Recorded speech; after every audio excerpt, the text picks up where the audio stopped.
And we're happy to have Phil Repko here today, Ross. Phil and I taught together, okay?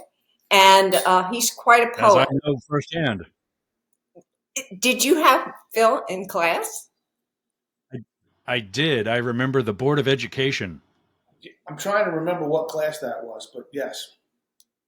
Principles of Literary It was, No, I don't think so. I want to say it was something to do probably actually with poetry. And it might have been principals. Yeah. And What year did you graduate? 90. 90? Okay, that's before accelerated. I mean, before it was when there was accelerated, but there wasn't honors yet. Yes. Accelerated English.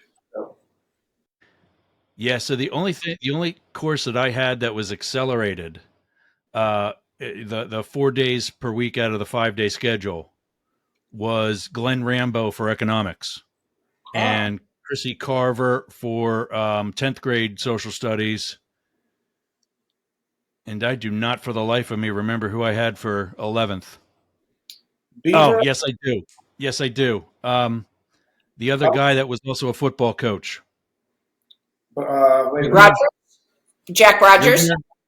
Wegener. No, Riegner. Harry Wegener. With Yep. the double. Yep. Yeah, that's it. Yep. I forgot Harry was still teaching then. Yeah. Yeah, he was 11th grade history. He was. So anyway, welcome. Great to see you again. You're a little bit older than Randy or a little bit younger than Randy? Yeah, I'm the oldest. I'm the oldest. I'm 71, Randy's 74, and Ryan is 80. The only one of the three to finish through Boyertown. They both went to the Hill School at, I guess, right after junior high. Correct. And I'm doing better than both of them put together.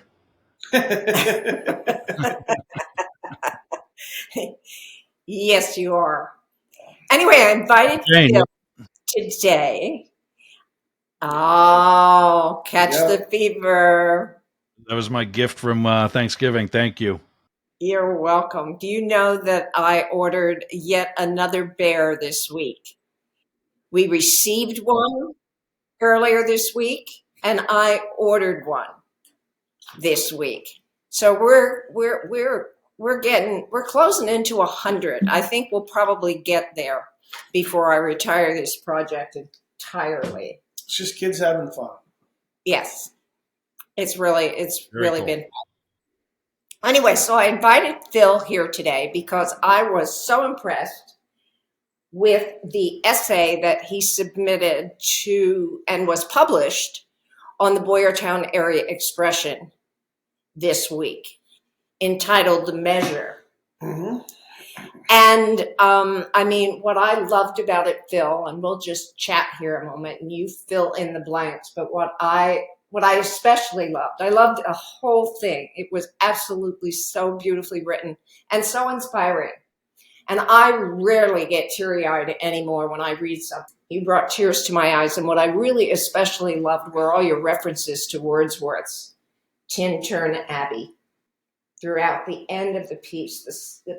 These random acts of kindness, nameless. Yep, nameless acts of kindness and of love.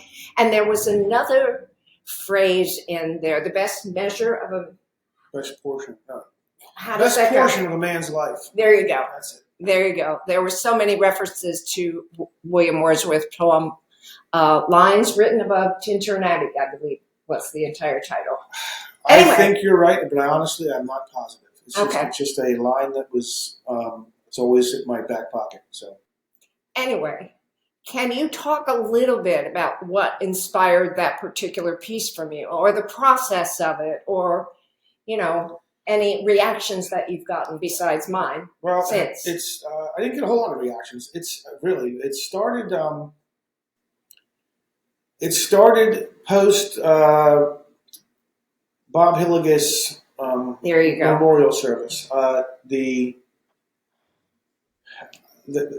context is always tough because there's so many different forces at work. But in light of that, Ross Smith wrote a early version of a tribute to Coach Hilligus that he posted on Facebook, kind of unpolished, and I kept pushing him because Leslie wanted to put it in the Expression. So I pushed him a little bit and said, please consider writing it. I'll help edit it, because he's always he's not sure enough of himself sometimes with when he has to actually do formal writing. So I said sure.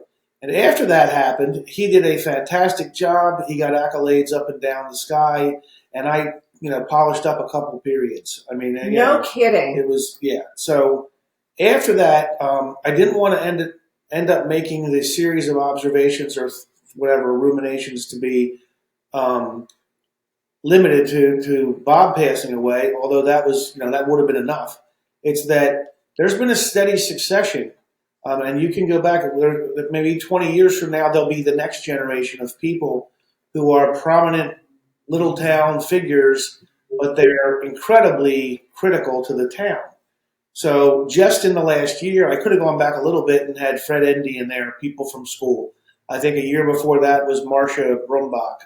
Right. Marcella Wise is not much more than a year ago. That's right. But then it would have been so heavily on school personnel, and I didn't think that was the point. The point is that there's this cadre of people, and they are the face of the town for a generation, and they involve themselves in all the worthwhile philanthropic or charitable events. And it occurred to me that none of those things are what matter when you go through the receiving line. No one talks about what a great job so-and-so did with the Chamber of Commerce.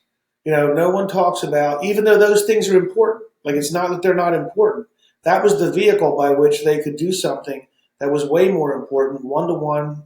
So the big goal was just a mechanism by which they could do all the little things that really matter. Mm-hmm. And but those three people, and I knew all of them kind of in passing, but knew Bob very well, knew Mary Ann Deary in passing, and met Mr. Haddad, strangely enough, probably 40 years ago, and then again 10 years ago or 5 years ago. So just a odd series of things. But I thought what was special about Coach Hilligus is nobody really talked about football. They would start it with he's a great football coach, and then they would talk about something that was more important. And Mary Ann Deary was the same way. She was the mayor, and she ran the Twin Terrace or whatever. But what they really wanted to talk about was something that she did where she was kind to them. People won't remember what you said to them, but they'll remember how you made them feel. That's right. Yes. Toni Morrison or Maya Angelou? Maya Angelou. Yeah. So that was the thought, is that we spend so many times doing a litany or chronicle of all the things that people did that are measurable, quantifiable, and none of those are really the measure. The measure is really how they had an influence on one-to-one or small groups, or the things that you carry with you that you wouldn't be able to point to as something that goes into your obituary. Mm-hmm. That's why people meet. They don't meet to go over the obituary. They meet to talk about the person. Yeah. And I thought that was, so that was worth sitting down and playing with Prose for me. Well, like I said, I just loved it.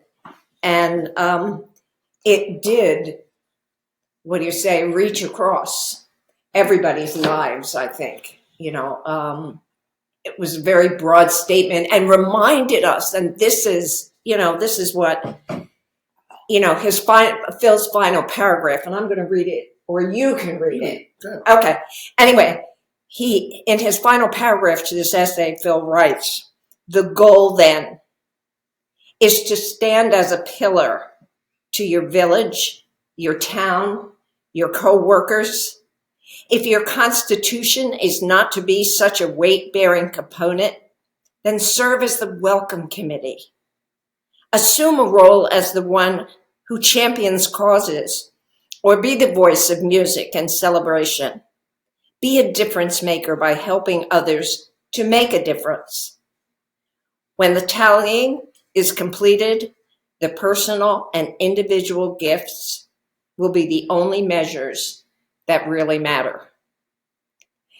Anyway, it just gives me chills reading even just that final paragraph. But I want to thank you for an absolutely brilliant piece. But you don't often write prose, Phil. Am I right? Not a whole lot.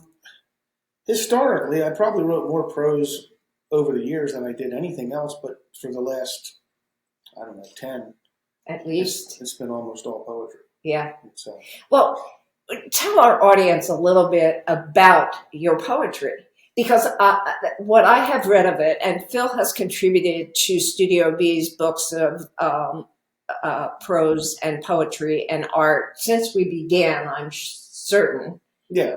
Yeah. And we're in our, 11th year of doing that. Yeah. But, your poetry over the years has become really quite reflective of what you talk about in this essay called The Measure. You have been, it seems to me, quite nostalgic lately. Do you want to talk about that?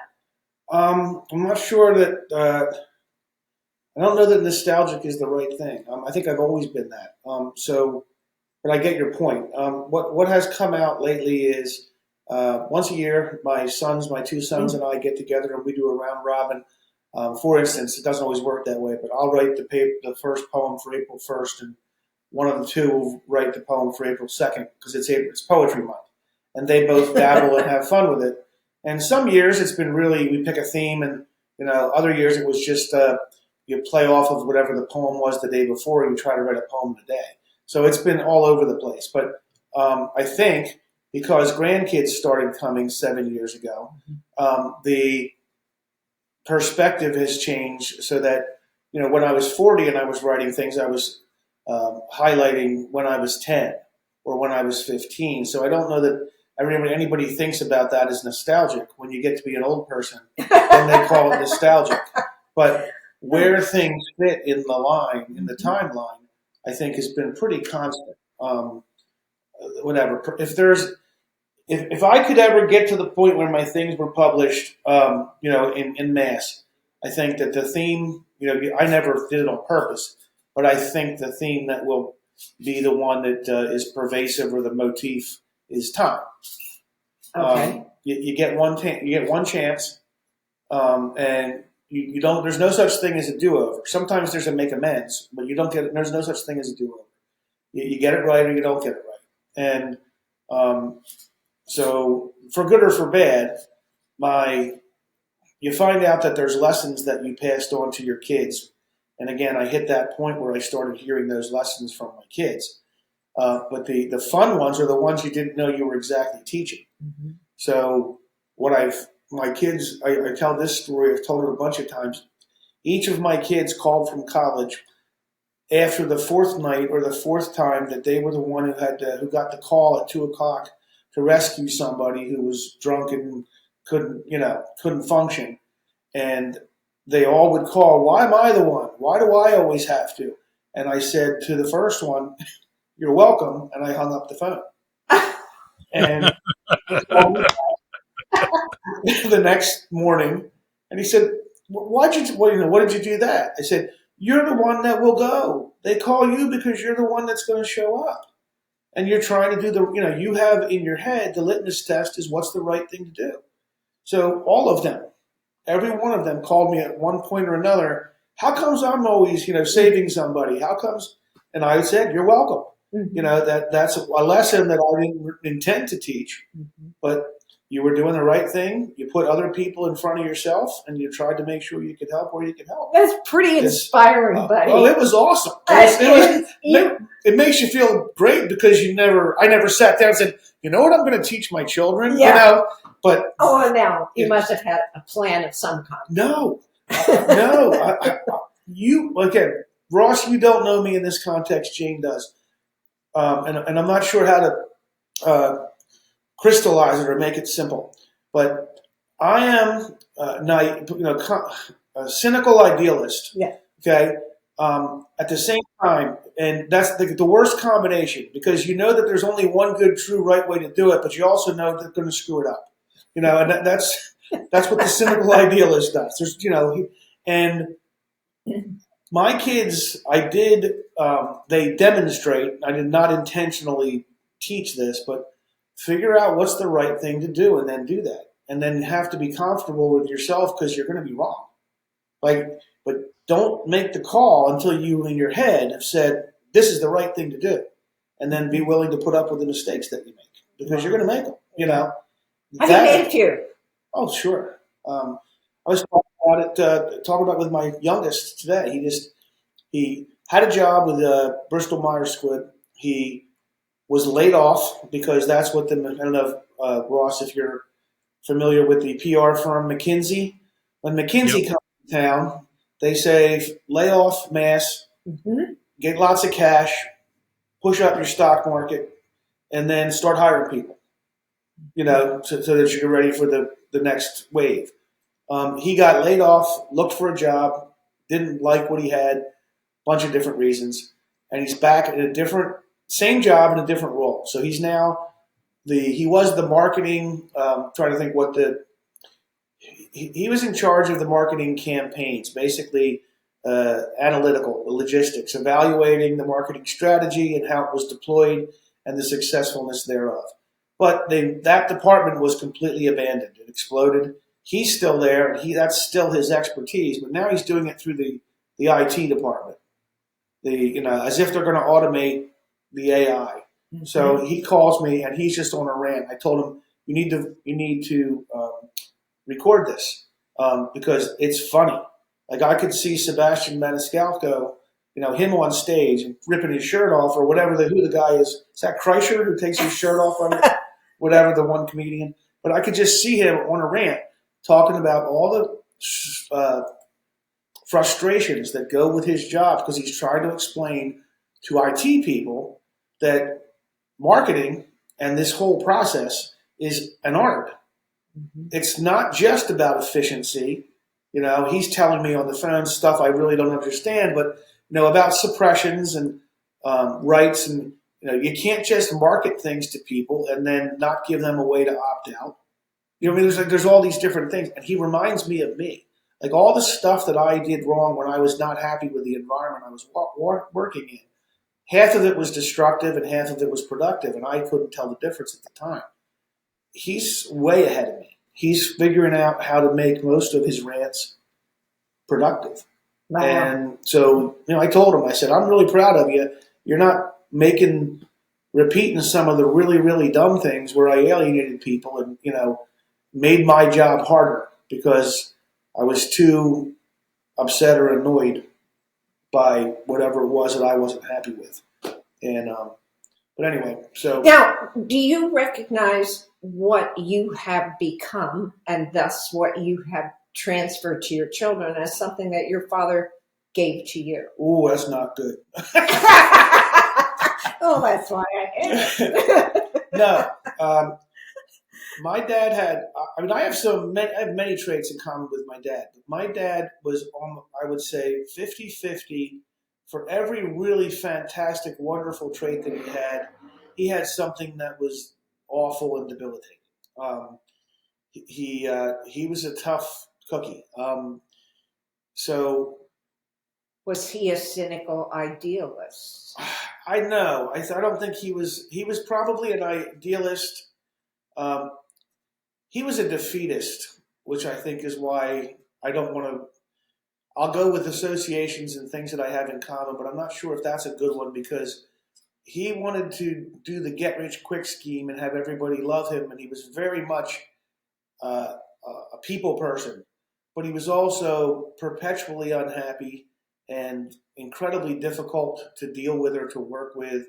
Like, I think his mean part was, I should probably say it this way, and maybe it's something I learned from him to avoid, whatever, but I tell people often, I'm not, you don't want me to be mean to you because I'm good at it.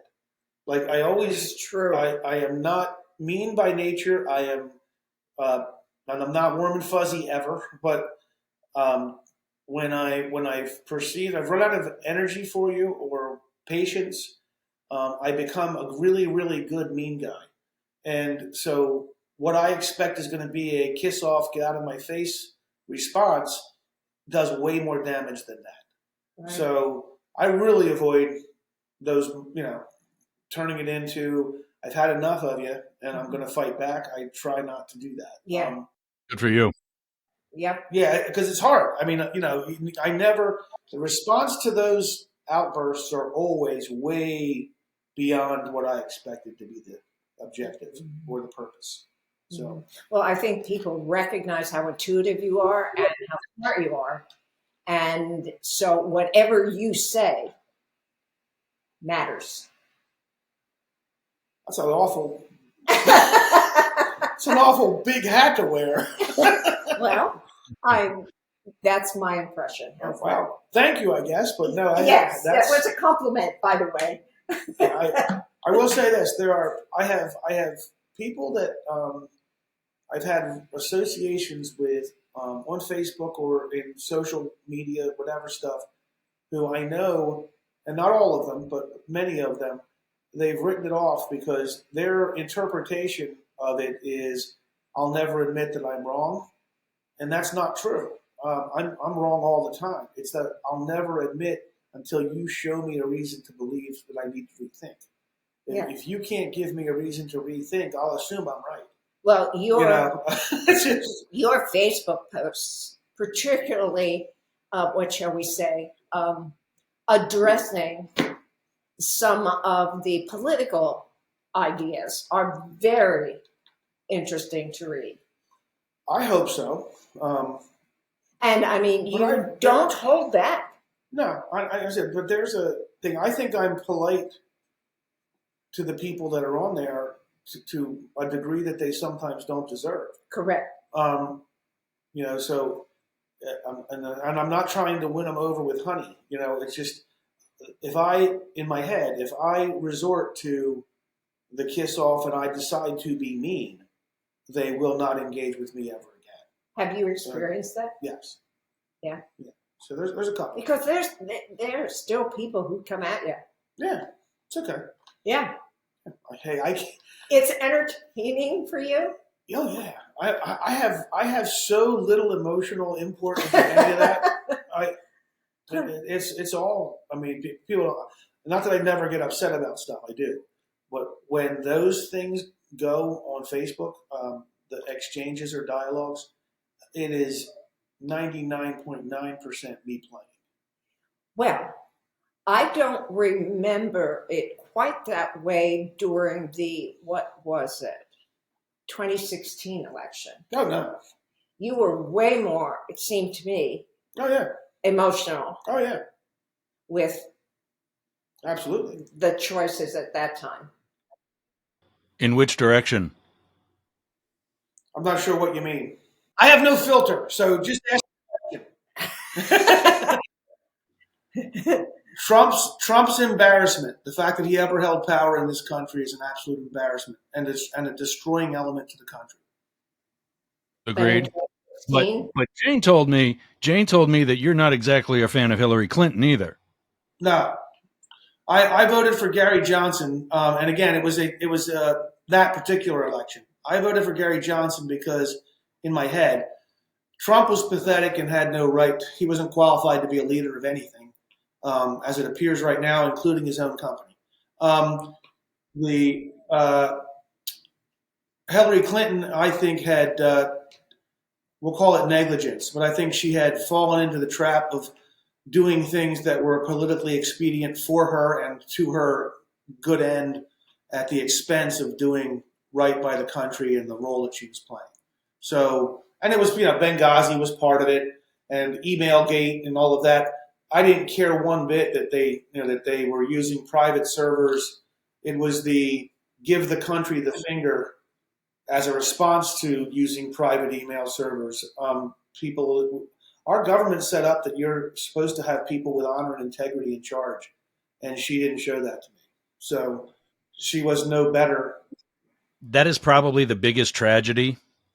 Knowing her personally, and Bill and Chelsea, for probably the most enjoyable 3 years of my career.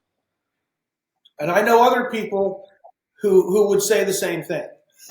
Same thing as you, or same thing as what I'm about to say? No, as you just said.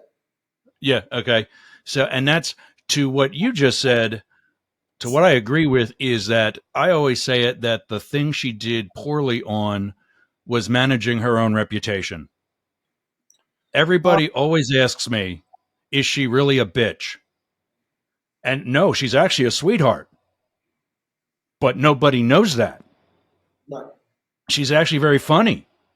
But nobody gets to see that except when she's on Saturday Night Live. Right. And that's where she failed. Does she put herself in front to get to that position of power? Yes. So do each and every one of the other 534 other members of Congress. Yep. And every single president and vice president.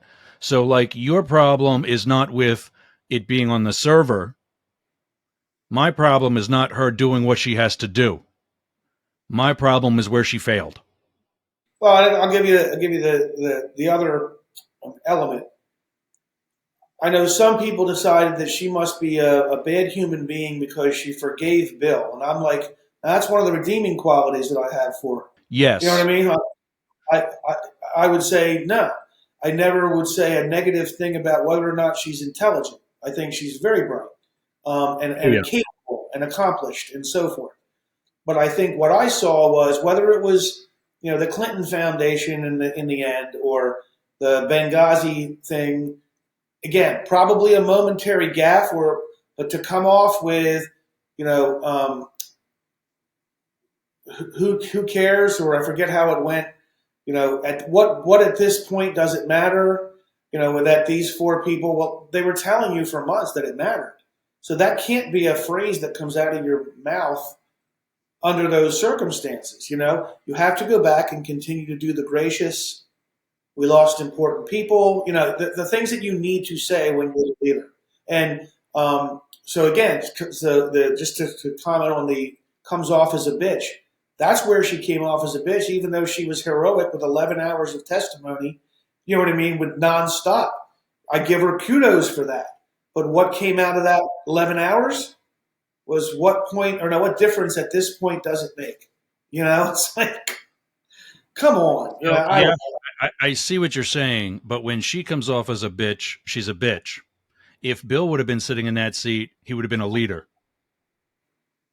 There's some truth to that. And at what point do you think it's her gender? Oh, I think that is at that point, the whole way through. Yeah, at that point, I think that's absolutely all. Do you think that's still? Yeah. Do you think that's still true today? No, I don't. No, because now we have a female vice president. Now we have the number 2 position, however you want to call her, currently in the Republican Party, is also a woman. Somebody would probably do, for as much as I don't like her either, would probably still do better than Trump. Do you honestly think she has a chance? Hillary? Because she's a woman. Or no, yes. For what? To do what? To be president. Who? Kamala Harris? No, Nikki Haley. Yeah. Oh, you didn't say Nikki Haley. Though. You got. So Nikki Haley, yes. You think she does? If Nikki Haley were to win the nomination for the Republicans, I would call her the favorite. Yes, 100%. And if Trump gets the nomination, Biden's the favorite. Yes, spot on. One of the reasons for that is the Republicans keep saying, oh, Biden's too old. Biden can talk and think and dance circles around Donald Trump's fat ass. And he is no younger in the grand scheme of things than Biden. In fact, if he were to win, he will serve older than Biden did. If Nikki Haley wins the nomination, that issue of age is right back on the table, and it's the main course. Yep. And here's the other thing is a year ago, because Nikki Haley got in bed with Trump, I would have said I'll never vote for her. You can't give away your credibility by sucking up. Well, no, the sucking up's okay. If you went there to say I'm going to try to prevent the excesses that I think are going to happen, I'm going to try to prevent Trump from doing damage. but that's not the role she took. Right. She did the everything's great and he's a good leader and all those things. She basically lied to everybody. So there's an integrity loss. But since then, of all of the people, she has not come off as smarmy. She has not come off as off topic or off whatever the right word is. She hasn't lost the focus, and she'll talk about those things that she thinks are important. But how do I say it? She doesn't get into the only thing that I have to offer is the attack on the opponent. She's managed that, balanced that pretty well. Yeah. So now I'm at a point where I'm saying, well, if I'm conservative at heart, I'd kind of like to vote for a conservative. Maybe I would, but I wouldn't. Like I said, Chris Christie never got over that hump. I was just going to ask you, what about Chris Christie's mea culpa? Back in 16 and 20, he got behind Trump eventually. Now he's seen the damage. He's seen where he went wrong, and he's owned up to it. What did that do for you? But on the campaign trail, did we hear about what he would do better in the country, or did we just hear attacks on Trump? A little of both, but it was more attacks on Trump, and I think that was his strategy because he was the only one doing it. Yeah, maybe, but that's a giant mistake in my opinion, because he lost the battle with Trump one-on-one last time, and then he came back on and repeated the error. I don't see that as being a good strategy. I wasn't ever convinced he was interested in being president. I thought perhaps that his role was to try to break the what? Fever dream. Right. It's just this. They all decided to play a complicit game, and pretend that there was something normal about that presidency, and there's not. I mean, it's an aberration to the worst degree. Yeah. Like, I still can't believe there's a core of people who want to say that it's everybody else, that it's just the establishment undermining, this previous leader. The evidence keeps on stacking up to the contrary. At some point you have to sit there and say, wait a minute, guy's a whack job. How in the world did we ever vote for him? Hey, gang, we did it again. We talked long enough to create an episode before actually starting the episode. So, this will be an intermission. Take your bathroom break, refill your coffee or cocktail, and we'll see you back here for part 2.